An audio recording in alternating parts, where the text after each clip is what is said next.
of, I guess, live art performance that Toño calls an exhibition of pain, a sort of a harrowing mix, mishmash, or convergence of a Cirque du Soleil and a live sex show.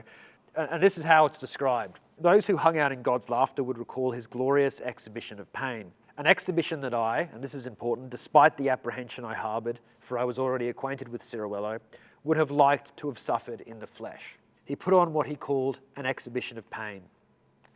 Every Saturday from 6 until 9 in the evening, amid fantastic scenography, there was a live performance featuring some of the most relevant, in terms of sheer gore, scenes and figures from human history.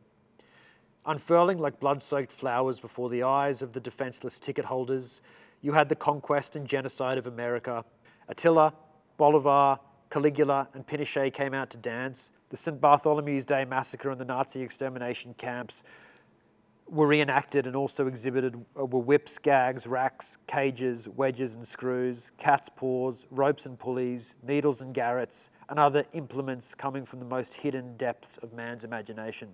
The crucifixion, Abraham's affairs and his concubine, the rape of Tamar, Absalom's adultery, the sexual practices of Solomon, nubile Susanna, and the horrible elders. The exhibition only lasted 4 Sundays. So that's clearly a breathless, overwhelming cascade of directly identifiable subjective violence being performed for Toño's audience. And the rest of the paragraph goes on to talk about how exponentially successful the show becomes, how more and more people turn up.